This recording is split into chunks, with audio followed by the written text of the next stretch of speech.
नमस्कार बंधुरा आपनादेर सबाइके सीमा रान्नाघरे स्वागत। आज आमी रान्ना करब अश्वत्थ पातार घंट। अश्वत्थ पातार घंट रान्ना करार जोन्नो आमी एखाने निये नियेछि देखुन कतगुलो अश्वत्थ पाता निये नियेछि। अश्वत्थ पातागुलो एकटु कचि देखे निते हबे। आर एखाने आमी निये नियेछि बड़ो साइजेर दुटो आलू। और देखुन आलूगुलोके एरकम छोटो छोटो करे टुकरो करे काटते हबे। आर निये नियेछि आमी এই যে দেখুন একটু জিরের গুঁড়ো, একটু নুন, কালারের জন্য কাশ্মীরি লঙ্কার গুঁড়ো, দুটো কাঁচা লঙ্কা চেরা, হাফ ইঞ্চি আদা বাটা, হাফ চামচের থেকে একটু হলুদ গুঁড়ো, ফোড়নের জন্য 5 ফোড়ন আর হাফটা তেজপাতা আর হিং আর ঘি। এবার চলুন অশ্বত্থ পাতাগুলোকে কি করে ছাড়াবো সেটা আপনাদের দেখাবো। এই যে পাতাগুলো নিয়েছি, পাতাগুলোকে প্রথমে এর শিরগুলো ছাড়িয়ে নিতে হবে। এই যে এইভাবে শিরগুলোকে ছাড়িয়ে নেব, শিরগুলো দেব না, যেহেতু কচি তাই এর শিরগুলো একদমই চলে আসছে, মোটা শিরটা আমি নেব না। জি এইভাবে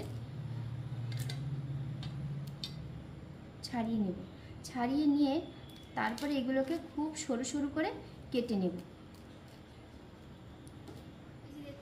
অশ্বত্থ পাতাগুলো আমি সমস্ত ছাড়িয়ে নিয়েছি। আর এই যে ডাঁটাগুলো এরকম এরকম করে ওর শিরগুলো ফেলে দিতে হবে। চলুন এবার অশ্বত্থ পাতাগুলো খুব ছোট ছোট করে কুচি করে নিই। অশ্বত্থ পাতাগুলোকে আমি এইভাবে ছোট ছোট করে কুচি করে নিয়েছি। এবার এগুলোকে গরম জলে ভাপিয়ে জলটা ঝরিয়ে নেব। চলুন উনুনে আমি আগে থেকে গরম জল বসিয়ে দিয়েছি, জলটা ফুটে গেছে। তার মধ্যে আমি এই অশ্বত্থ পাতা কুচিগুলো দিয়ে দিলাম।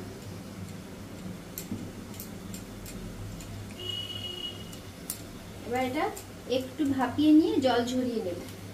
দেখুন পাতাগুলো সেদ্ধ হয়ে গেছে, এখন আমি এটা জলটা ঝরিয়ে নেব।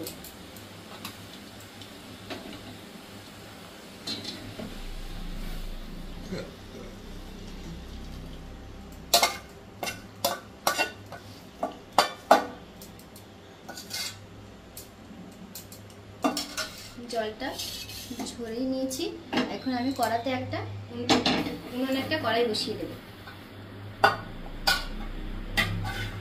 দেখুন কড়াইটা গরম হয়ে গেছে, এখন আমি কড়াইতে তেল দিয়ে দিচ্ছি। তেলটা ওই 3 চামচ পরিমাণ তেল দিয়েছি আমি। তেলটা গরম হোক। দেখুন তেলটা গরম হয়ে গেছে, এখন আমি তেলে এই যে কুচিয়ে রাখা ছোট করে কেটে রাখা আলুগুলোকে দিয়ে দেবো।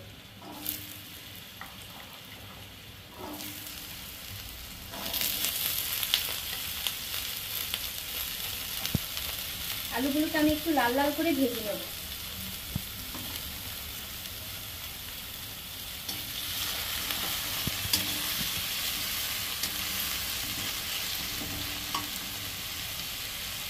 দিয়ে দেব সামান্য একটু হলুদ গুঁড়ো।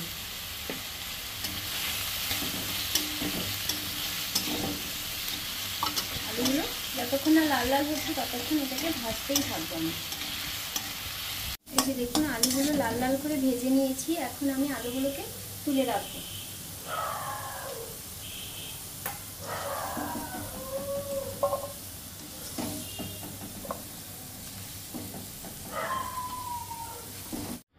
আলু ভেজেছিলাম সেই কড়াইতেই আমি আর একটু সামান্য তেল দিয়ে দেব, খুব বেশি নয়, যেহেতু রান্নাটা খুব অল্প পরিমাণের সেই জন্য অল্প তেল দেব। দিয়ে দেব আমি ফোড়নে 5 ফোড়ন,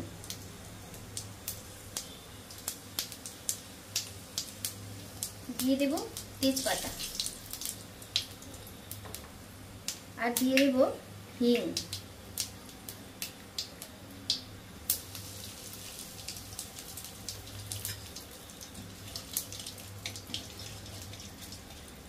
হয়ে গেছে, এখন আমি দিয়ে দেব এই সেদ্ধ করে জল ঝরিয়ে রেখেছিলাম অশ্বত্থ পাতা, সেগুলো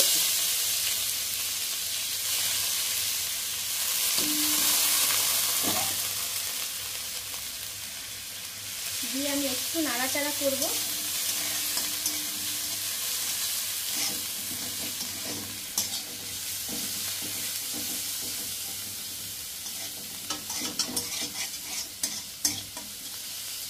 গ্যাসের ফ্লেমটা বাড়িয়ে দেব। এখন দিয়ে দেব ভেজে তুলে রেখেছিলাম আলুগুলোকে।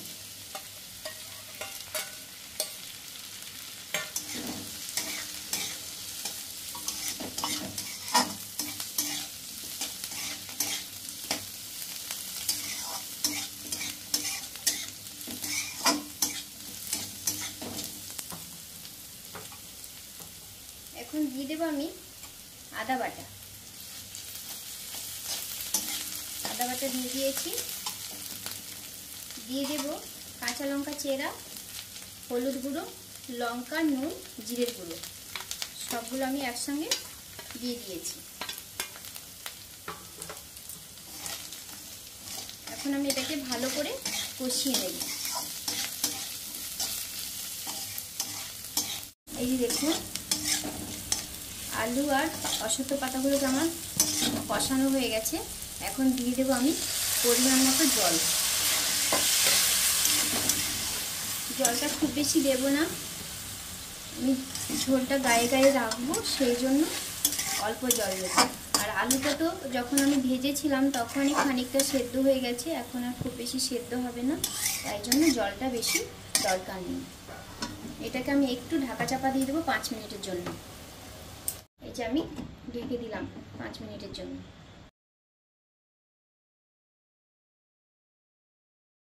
চলুন দেখি কেমন হয়েছে। একটু আলুটা সুন্দর সেদ্ধ হয়ে গেছে। এখন আমি 2-1 টুকরো আলুকে ভেঙে দেব, যেন গ্রেভিটা একটু ঘন ঘন হয়ে যায় আর দেখতেও ভালো লাগবে, খেতেও ভালো লাগবে। এইভাবে খুন্তি দিয়ে 2-1 টুকরো আলু ভেঙে দেব। আমার এই কচি অশ্বত্থ পাতার ঘন্ট রেসিপিটা আপনাদের কেমন লেগেছে সেটা কমেন্ট করে জানাবেন। আর যারা আমার চ্যানেলে নতুন দেখছেন তারা অবশ্যই একটা সাবস্ক্রাইব করে দিন, আর লাইক করুন, শেয়ার করুন। কোথা থেকে দেখছেন সেটাও কমেন্টে জানাবেন। এবার আমি নামাবার আগে দিয়ে দেব অল্প একটু ঘি। ঘি দিয়ে দিয়েছি, আর দিয়ে দেব একটু গরম মশলার গুঁড়ো।